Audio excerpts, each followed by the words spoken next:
Então eu quero pedir para você abrir a sua Bíblia comigo no livro de Josué. Josué capítulo 7. Gênesis, Êxodo, Levítico, Número, Deuteronômio, Josué, o 6º livro da Bíblia. Josué capítulo 7, a partir do versículo de número 1.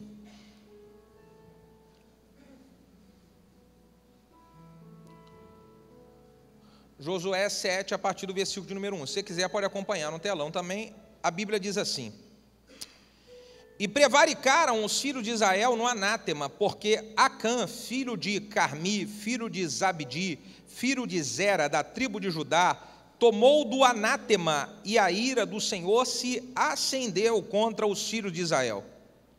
Enviando, pois, Josué de Jericó alguns homens a Ai, que está junto a Bet-Aven, da banda do oriente de Betel, falou-lhes dizendo: Subi e espiai a terra. Subiram, pois, aqueles homens e espiaram a Ai. E voltaram a Josué e disseram-lhe: Não suba todo o povo, subam apenas alguns 2.000 ou 3.000 homens a ferir a Ai. Não te fadigueis ali a todo o povo, porque poucos são os nossos inimigos. Assim subiram lá do povo alguns 3.000 homens, os quais fugiram diante dos homens de Ai. E os homens de Ai feriram deles alguns 36, e seguiram-nos desde a porta até Zebarim, e feriram-nos da descida, e o coração do povo se derreteu, e se tornou como água. E então Josué rasgou as suas vestes e se prostrou em terra sobre o seu rosto perante a arca do Senhor até a tarde, e ele e os anciãos de Israel, e deitaram o pó sobre as suas cabeças.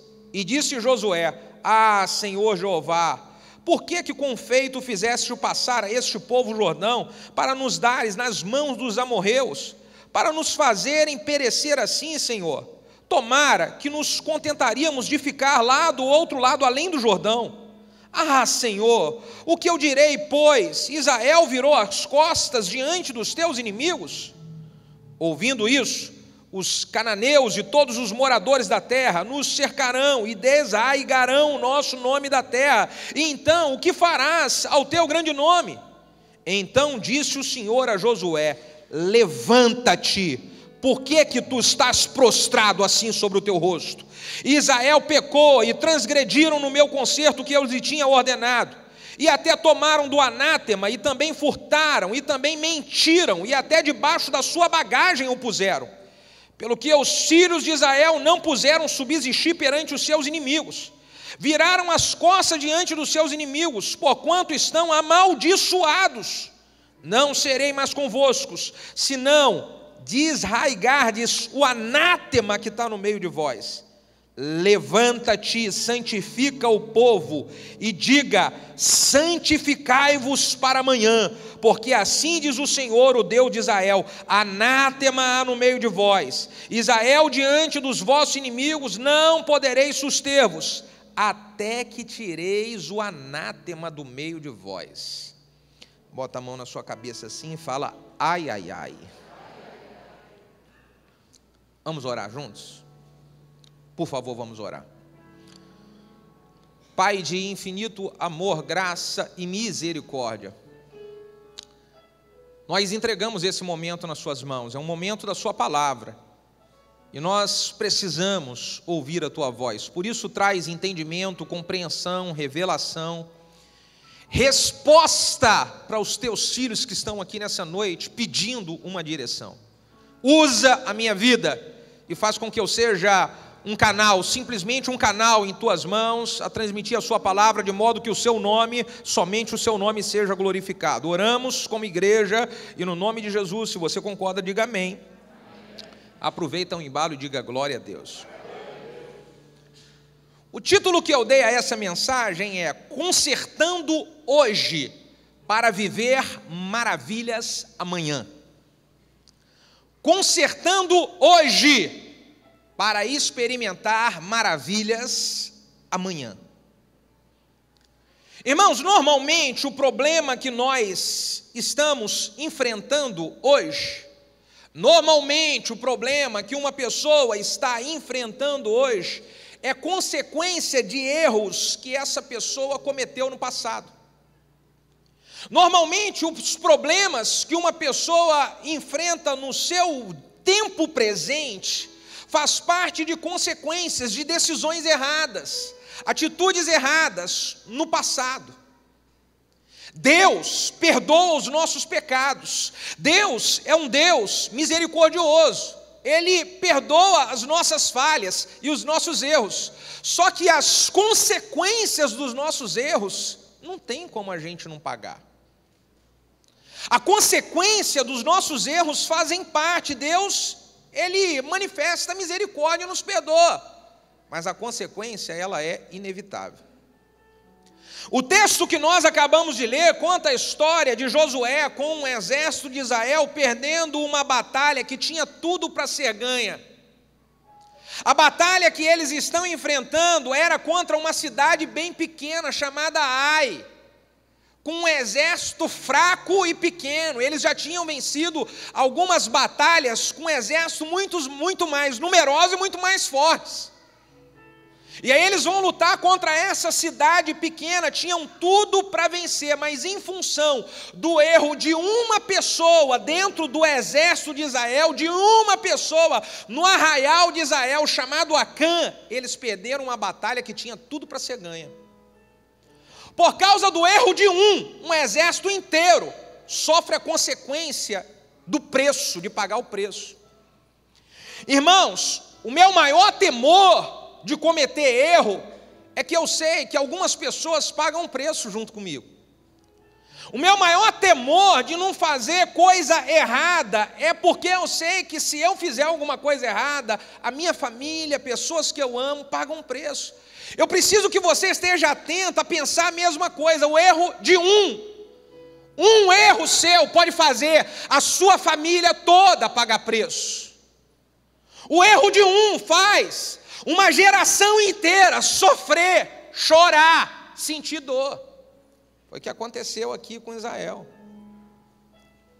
A desobediência de Jonas, se nós olharmos a história de Jonas recebe um chamado de Deus para pregar para uma cidade, aí ele comete o pecado de desobedecer a Deus e ir para um outro lugar fugindo de Deus. A desobediência de Jonas traz uma tempestade para todo mundo que estava no navio que ele estava. Olha o problema sério que é.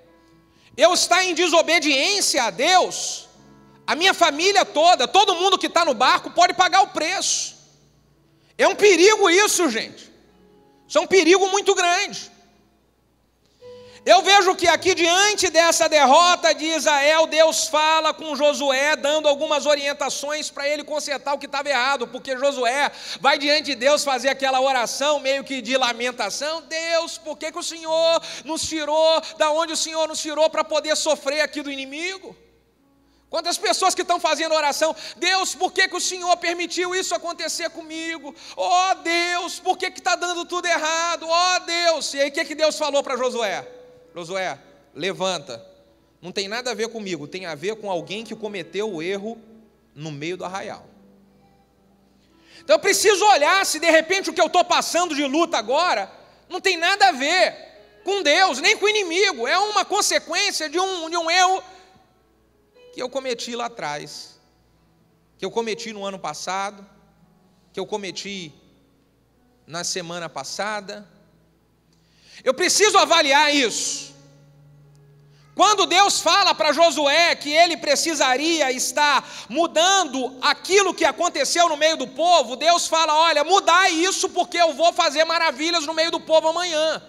Mudai isso, mudai logo, acertai isso porque eu vou fazer uma maravilha no meio do povo. Identifica aonde que foi o erro, porque eu estou doido para fazer a maravilha acontecer. Em Josué capítulo 3, versículo de número 5, Deus já tinha falado isso para Josué uma vez. Josué, manda o povo se santificar hoje, porque amanhã eu farei maravilha no meio de vós. O povo santificar era o povo tirar tudo aquilo que atrapalhava eles de ter uma vida consagrada a Deus. Então Deus já falou mais de uma vez para Josué, Josué, manda o povo santificar hoje, porque amanhã eu vou fazer maravilha no meio deles. E eu preciso avaliar o que é que está acontecendo na minha vida que está fazendo eu passar por alguns problemas. Vamos ver o que fez com que Israel passasse pelos problemas, Josué passasse pelos problemas. No versículo de número 11 do capítulo de número 7 diz: Israel pecou, e eles transgrediram o meu concerto que eu lhe tinha ordenado, até tomaram do anátema, e também furtaram, e também mentiram, e colocaram debaixo da bagagem puseram. O que aconteceu aqui foi que Israel estava com alguém no meio do arraial que estava com um pecado escondido. Esconderam no meio da bagagem algo que furtaram da batalha que eles foram. Você sabe, querido, aqui diz de que Israel pecou, só que não foi Israel, foi um homem. Como é que era o nome dele? Só que todo mundo sofreu, Israel sofreu. Neemias, quando ele está pedindo perdão a Deus porque Jerusalém havia sido destruída, se você lembrar da oração de Neemias capítulo 1, sabe como é que Neemias ora? Senhor, eu pequei, meus pais pecaram, todo mundo pecou, porque todo mundo paga o preço, irmão. Todo mundo paga o preço, é por isso que eu preciso ficar muito atento para não fazer besteira. Eu preciso ficar muito atento para eu poder não enrolar a minha família, não enrolar as pessoas que eu amo, num problema, numa furada que eu estou entrando. Eu entro numa furada, tomo uma decisão errada, isso é complicado demais. E o problema é que quando uma decisão errada dessa, ela é uma decisão que envolve desobediência a Deus, envolve coisas que desagradam a Deus, foi o que eles fizeram. Deus já havia ensinado para eles várias vezes de que quando eles fossem para uma guerra, os despojos daquela guerra, ele precisava de ser queimado como sacrifício para o Senhor, ninguém poderia tomar a mão de nada. Mas aí o Acã, ele vai lá e ele na sua cobiça, ele quando vê lá os despojos, não se sabe o que foi, talvez foi alguma imagem de prata, de ouro, uma capa, alguma coisa. Quando o Acã viu aquilo, falou assim: epa, eu não vou queimar isso daí em sacrifício não, eu não vou. Isso aqui vai dar um bom dinheiro, cara. Deixa eu ver se alguém está vendo. Ninguém está vendo. Espera aí, ninguém está vendo. Eu vou esconder lá debaixo da minha cama. O problema é quando a cobiça ela toma você e você acaba fazendo coisa errada porque ninguém está vendo. E pensa um pouquinho comigo se algumas coisas erradas que foram feitas lá atrás hoje não estão trazendo consequências para a sua vida e para a sua família hoje. Ninguém estava vendo, irmão, mas deixa eu falar uma coisa, Deus estava vendo. Davi disse: para onde eu fugirei do teu espírito? Se eu for para o alto, tu está, se eu for para baixo, tu está. Não tem como fugir de Deus, não tem. Então precisa avaliar, porque o pecado de Acã acabou entristecendo muito a Deus. Ele acabou trazendo consequências seríssimas para Israel. Ele desobedeceu, ele teve uma atitude rebelde. Aqui no versículo de número 11 que nós lemos, diz nessa versão que eles furtaram e mentiram. Em uma outra versão diz que ele furtou e diz que ele dissimulou. É a pessoa que comete o erro, comete o pecado e ela fica ainda mentindo. Deus está querendo mudar a vida dela, Deus está querendo dar uma oportunidade para a vida dela e ela mente, ela dissimula. O que é uma pessoa dissimulada? É uma pessoa fingida. Deus está falando com ela e ela está... Eu não fiz nada. Juro por Deus. Dissimulada. E aí isso está trazendo consequência. Isso está trazendo problemas seríssimos. Eu estava ontem ministrando uma palavra e falando muito forte sobre relacionamento, sobre casamento, num tópico da mensagem, e tinha um casal sentado assim, na primeira fileira assim, e Deus começou a falar no meu coração a respeito do cara que estava ali, que ele estava todo errado, e eu não falei nada para ele, mas eu pregava a palavra, e eu falei: Senhor, que ele veja nos meus olhos que o Senhor está falando com ele aqui. E quando eu estou falando, Deus, eu não gosto de fazer assim, de entregar uma profecia e tal, eu não gosto disso, e respeito quem faz. Mas eu estou lá, E eu estou falando, e eu estou olhando para o cara, e o cara, ele sabia que Deus estava falando com ele, e ele ficava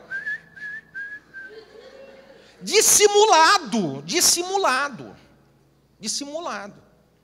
É o cara que Deus começa a falar com ele na igreja, e ele começa a olhar para baixo assim, bota a mão no bolso, mexe, não olha para cá. Faz um carinho no seu irmão, fala bem assim: irmão, Deus vai atingir você hoje nesse lugar. Fala para ele: aperta o cinto e aguenta. Antes pode dizer aleluia. Aleluia. Olha isso. É um problema, gente, quando uma pessoa ela é confrontada por Deus e ela mente e ela dissimula. Escute, você nunca vai ser curado se você mentir. Se Deus usar alguém para te confrontar e falar assim: isso aqui está errado, não dissimula e não mente não. Fala assim: realmente eu fiz isso, estou errado, bate o que o teu servo apanha, aleluia. Tem gente que escapole mais do que sabonete, rapaz. Você fala: querido, você fez a pessoa, e ela, pastor, dá uma desculpa para cá, outra desculpa lá. Não, pastor, eu errei, aleluia. Porque senão não tem como eu receber conserto. As consequências dos problemas que eu acabo entrando, elas vão vir em algum momento.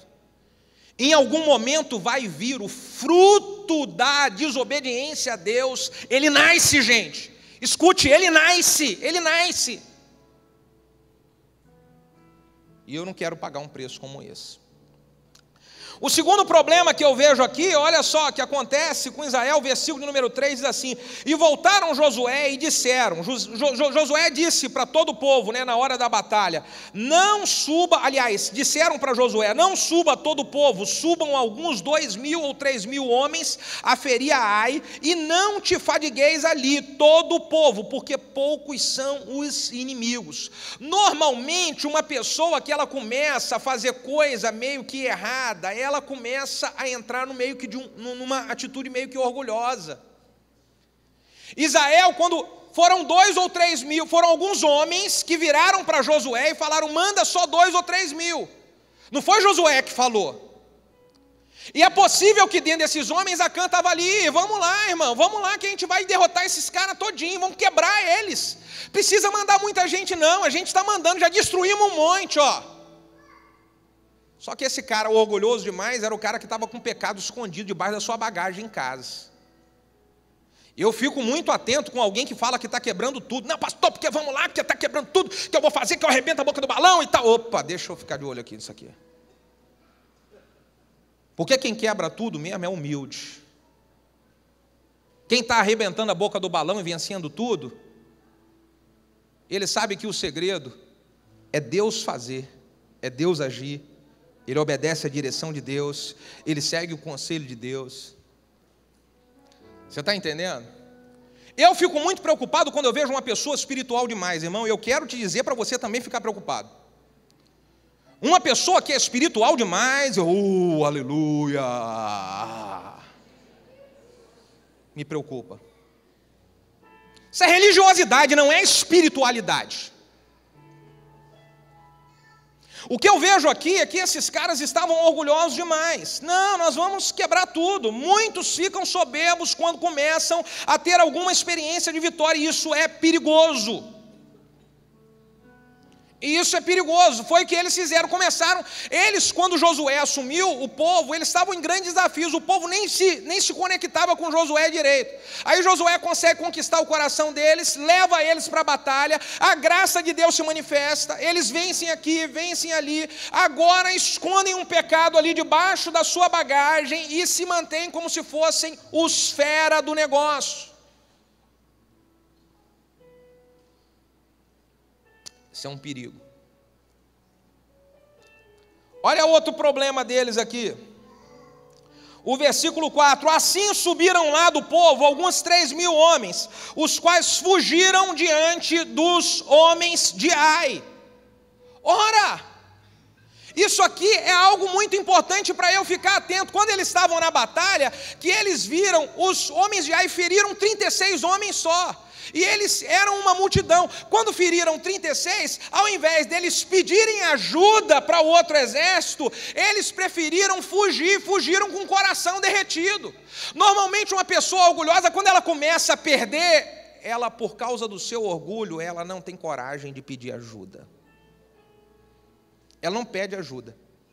Ela está passando na luta violenta, mas ela perde, ela passa na prova, ela perde tudo, mas ela fala, não vou voltar para pedir ajuda. Foi o que aconteceu com esses caras aqui.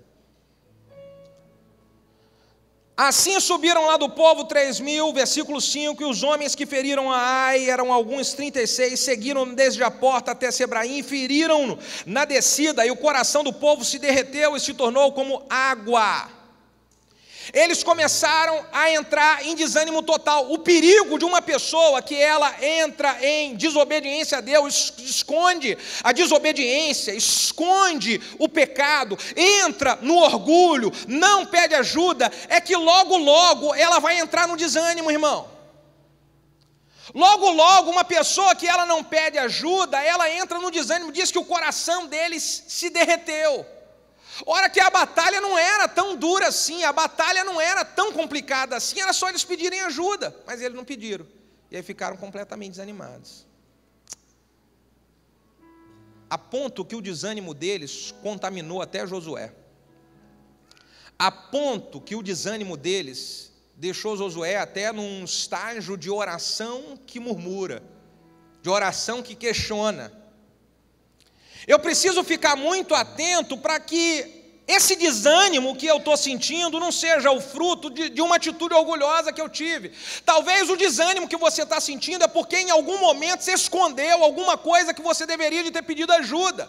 Talvez o desânimo brotou porque quando você fez uma coisa errada e você tinha que ter falado e confessado a coisa errada que você falou, você ficou aguentando aquilo para você, e até hoje você está aguentando, e isso está gerando peso para você, isso está gerando peso na sua vida, está desanimando. Eu estou tão desanimado com a igreja. Eu estou tão desanimado com os irmãos. Eu estou tão desanimado com a célula. Eu estou tão desanimado com o culto. Não, esse desânimo é porque tem coisa escondida no seu coração, que na hora que você tinha que ter falado, na hora que você tinha que ter pedido ajuda, na hora que você tinha que ter sido transparente, você não foi. Então gera o desânimo. Quantas pessoas que eu já vi desanimadas, porque o coração dela estava fechado. Desanimada, porque ela decidiu guardar alguma coisa para ela e falar, eu não vou falar para ninguém, não vou pedir ajuda. Aí é maravilhoso, porque Deus, Ele sempre fala conosco para poder nós consertarmos hoje, para que a maravilha aconteça amanhã. Quantos podem dizer um glória a Deus por isso aí?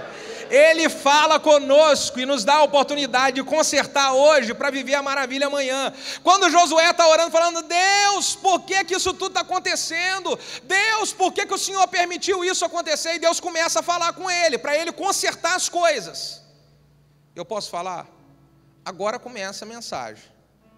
Existem algumas coisas que Deus vai direcionar para você consertar na sua vida e consertar o mais rápido possível. Quantos querem viver maravilhas? Digam amém.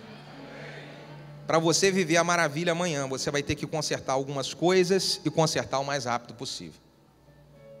Vamos lá, a primeira coisa que Deus fala para Josué, capítulo 7, versículo 10. Então disse o Senhor para Josué, levanta-te, por que tu está prostrado assim sobre o seu rosto? Deus está falando para Josué, levante para reagir, nada de ficar entregando os pontos. Se o diabo está te acusando pelo erro que você cometeu, se o diabo está travando a sua vida pelas coisas erradas que você fez, se o diabo está travando a sua vida por causa das coisas erradas que você falou, hoje eu quero que você se levante, porque eu vou manifestar graça, a minha graça, e com a minha graça, se você se levantar e receber a minha graça, você vai recuperar tudo o que foi perdido, você vai experimentar a restituição de tudo que lhe foi roubado. Então nada de ficar prostrado, levante para receber a graça,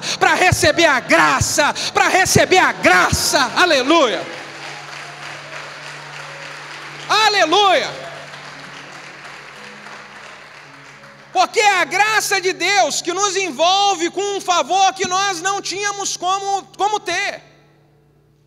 É a graça de Deus que, quando eu decido me levantar para receber, é ela que me coloca em uma posição de receber coisas que um dia o diabo de alguma maneira me roubou.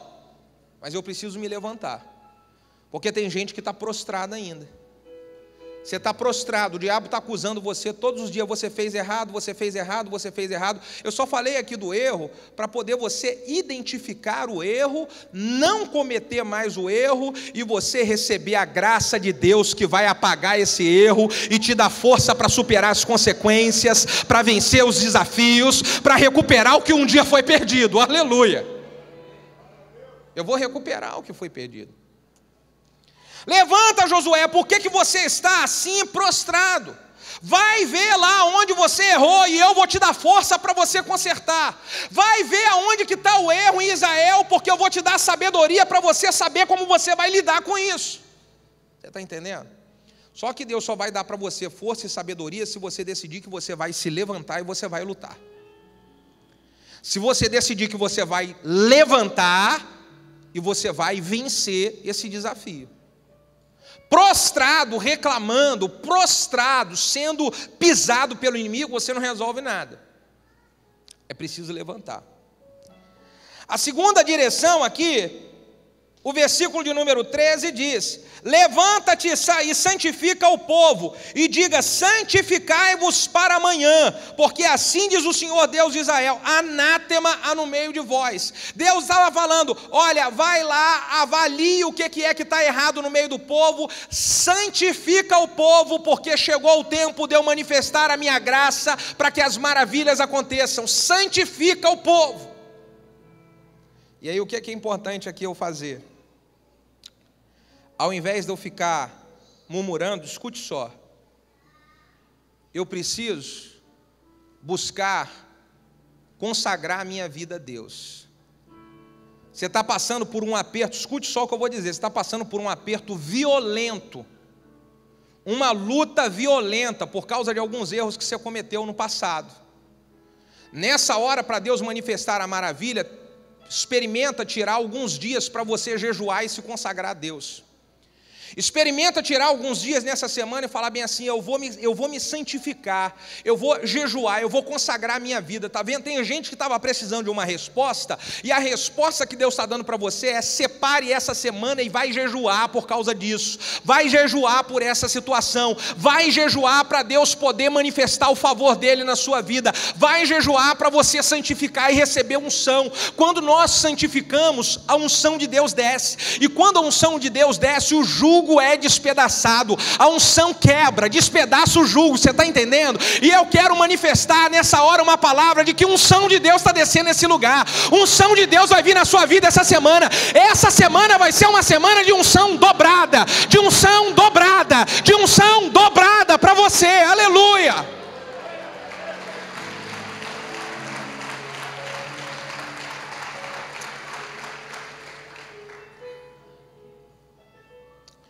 Eu preciso fazer o que Deus falou para Josué. Você vai precisar de santificar. Olha, nesse período de jejum, é a hora que você vai precisar fazer uma análise na sua vida das coisas que estão atrapalhando a sua comunhão perfeita com Deus. Uma análise na sua vida e falar: eu vou jogar fora isso, eu vou jogar fora isso, eu vou jogar fora isso, eu vou jogar fora isso, eu vou eliminar da minha vida isso. É uma análise que eu preciso fazer. Deus, eu vou tirar da minha vida algumas coisas que estão me atrapalhando de ter uma comunhão perfeita com o Senhor. Agora, isso é uma coisa que você precisa identificar. Não é algo que eu vou identificar e falar para você: olha, aqui, assim, muda isso aqui na sua vida. Ó, Alexandre, muda isso aqui. Não. É você que precisa identificar, é você e Deus. É quando você trancar a porta do seu quarto e falar: Deus, mostra o que eu preciso abandonar e eliminar. Porque quando Deus te mostrar e Ele te falar, Ele vai te capacitar, te dar graça e força para você jogar essas coisas fora.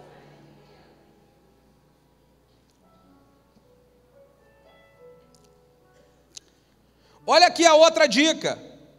O capítulo 8, versículo de número 1 diz assim: então disse o Senhor para Josué: não tema e nem te espante, toma contigo toda a gente de guerra e levanta-te sobre Ai. Olha que eu tenho dado a Ai na tua mão, e o rei dela também, e o seu povo, e a sua cidade e a sua terra.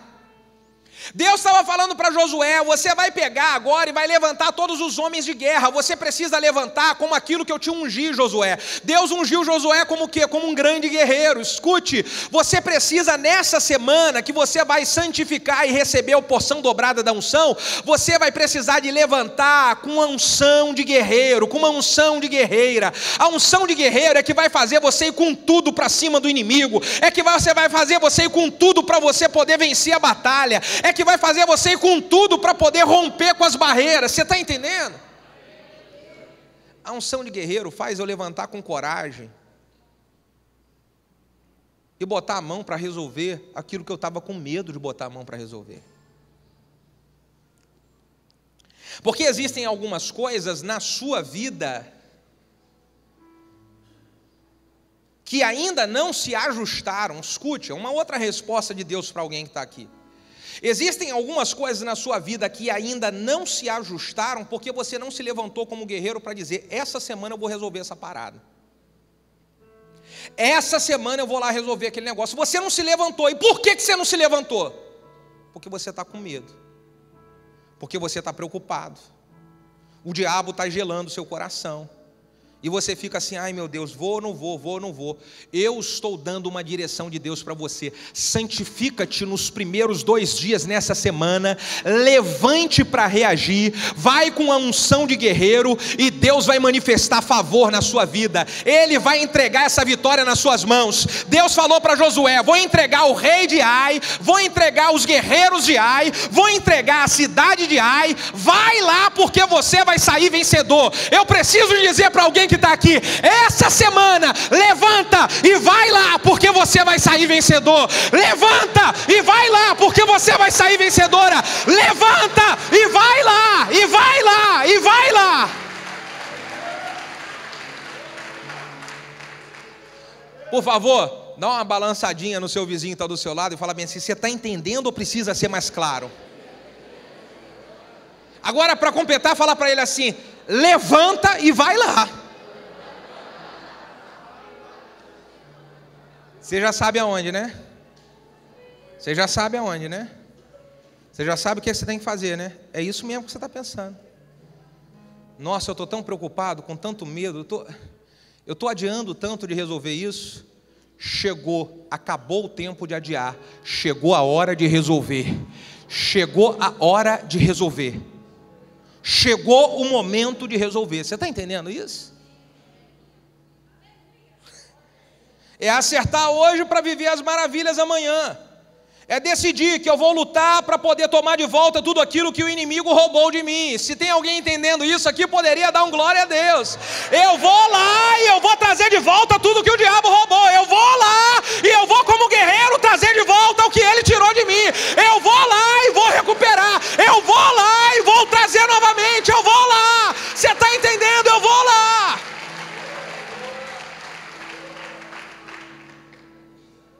Ai, irmão. Tinha um tempo na igreja que eu gostava muito de uma canção que cantava que é: eu vou no terreno do inimigo e vou pegar tudo que ele roubou. Lembra disso? E aí você declarava: Satanás está debaixo. Satanás está debaixo. Posso falar, irmão? O diabo já está por escabelo dos seus pés. Vai lá e vai tomar de volta tudo que ele roubou. Vai lá e vai tomar de volta o que ele roubou. Vai lá e vai tomar de volta o que ele roubou. O inimigo está debaixo dos seus pés. Dos seus pés. Pastor, mas é muito doido eu ir lá. Aquilo lá parece o terreno do inimigo. Não, você vai no terreno do inimigo porque a unção que despedaça o jugo está sobre a sua vida. A unção do guerreiro Jeová está sobre você. Então vai lá no terreno do inimigo mesmo. Vai lá e traz de volta. Aleluia, aleluia.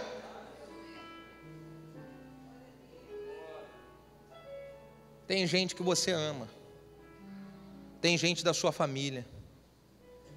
Tem gente que é especial para você e o inimigo tomou e o inimigo roubou. E você está muito tempo passivo. E você está muito tempo quieto. Você está muito tempo quieta. E Deus está falando para você: vai lá e traz de volta para cá aquilo que o diabo roubou. Vai lá e traz de volta.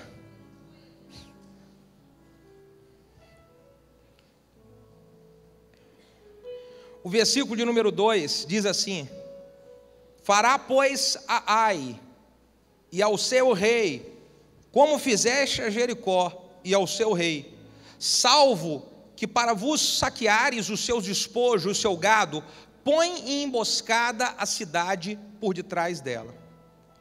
O que Deus está falando aqui para Josué é: para você conquistar, lembre-se de como foi com Jericó. Lembre de como eu dei vitória para você em Jericó. E como foi que Deus deu vitória para Josué em Jericó? Como é que foi que Josué conseguiu derrubar as muralhas e vencer? Através de uma estratégia de guerra. Qual foi a estratégia para poder conquistar Jericó? Rodeia a cidade durante 7 dias. No último dia dá 7 voltas. E na última volta manda todo mundo gritar: Josué, eu te dei vitória sobre a cidade de Jericó. Vocês aplicando uma estratégia.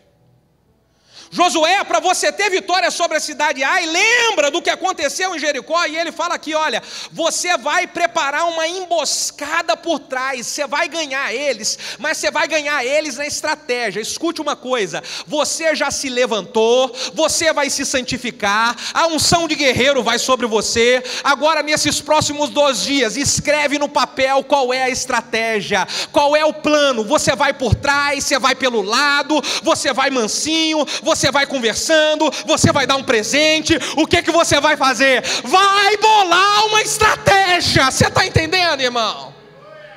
Bola uma estratégia. Qual é a estratégia? Qual é? Você está com um problemaço para resolver. Não, na hora que você estiver santificando, na hora que você estiver em casa buscando consagração, jejum, pega um papelzinho, a caneta e fala: Deus, qual é a estratégia? Qual é? Qual é a estratégia? O que eu vou fazer primeiro? O que eu vou fazer segundo? Como é que eu vou chegar nessa situação? Como é que eu vou chegar falando? Qual é a palavra que eu vou utilizar? Deus está falando aqui, irmão, aleluia. Eu estou gostando desse ambiente aqui. Você está gostando? Diga um aleluia aqui, irmão. Você vai resolver coisas que estão pendentes há muito tempo. Essa semana, Deus vai dar para você uma estratégia. Deus já está te dando aqui nessa noite uma estratégia. Eu estou vendo descer do alto dos céus estratégias. Aleluia. Deus, qual é a estratégia?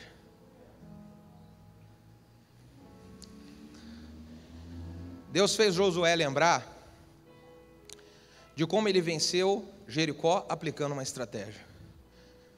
Olha aqui o que eu vou trazer à sua memória.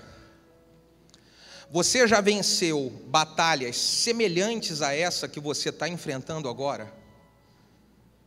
Com algumas estratégias.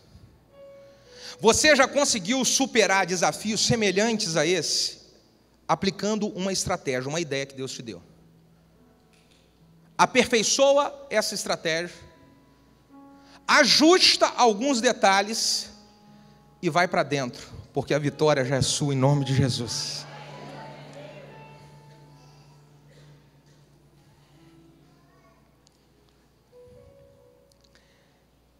O versículo de número 3 diz: então, isso aqui é lindo demais. Então Josué levantou-se e toda a gente de guerra para subir contra Ai. E escolheu Josué 30.000 homens valentes e valorosos e os enviou à noite. Josué, ele levantou-se, com ele toda a gente de guerra. Ele separou homens valentes e valorosos. E esses homens valentes e valorosos foram consigo. Ele conseguiu ajustar a equipe de guerreiros e de valentes e valorosos. Olha, nessa batalha você vai ter gente que você vai contar e você vai ter gente que você vai ter que separar. Bota a mão na cabeça e fala: ai, ai, ai. Você vai ter gente nessa batalha que você vai ter que colocar do seu lado e falar assim, vem aqui me ajudar, e você vai estar junto comigo nessa estratégia. E vai ter gente que vai falar assim, não fala nada, fica na sua, aleluia, e só fala a paz do Senhor. Paz, querida, aleluia, não fala nada. Fala para o vizinho, para algumas pessoas você não fala nada. Você está ouvindo o que eu estou falando aqui? Para algumas pessoas você não fala nada, porque na hora da batalha elas podem te atrapalhar. Na hora da batalha elas podem ser uma pedra de tropeço para você. Escute o que eu vou falar aqui. Algumas amizades, irmãos, elas são pedra de tropeço para nós. Isso é uma verdade que infelizmente eu tenho que falar. Algumas amizades são pedra de tropeço para nós, nos atrapalham de chegar lá e consertar algumas coisas que precisam ser consertadas, de conquistar algumas coisas que precisam ser conquistadas. Amar, nós amamos a todos, mas íntimos somente alguns. Amar, você ama a todos, mas íntimos somente alguns. Porque senão você pode atrapalhar o seu processo de recuperação, de restituição, de restauração. Você está levantando, vai reagir como guerreiro, vai se santificar, você vai levantar a cabeça, você vai para a batalha, você vai montar a estratégia. Só que se você colocar gente do seu lado que não é valente, que não é valoroso, que não é de guerra, o projeto pode todo ser colocado a perder. Mas a minha oração é que Deus dê sabedoria do alto para você colocar gente guerreira, valente, valoroso, gente de Deus, gente que vai batalhar com você, gente que vai te ajudar a chegar lá, gente que vai lá com você no terreno do inimigo e fala, eu vou lá com você no terreno do inimigo e nós vamos junto lá trazer de volta, nós vamos junto lá trazer de volta, eu vou junto com você consertar o que tem que consertar hoje, me consagrar hoje, orar hoje, porque amanhã o Senhor fará maravilhas no meio de nós, amanhã o Senhor fará maravilhas no meio de vós, amanhã o Senhor fará maravilhas no meio de nós, aleluia. Por favor, fique de pé.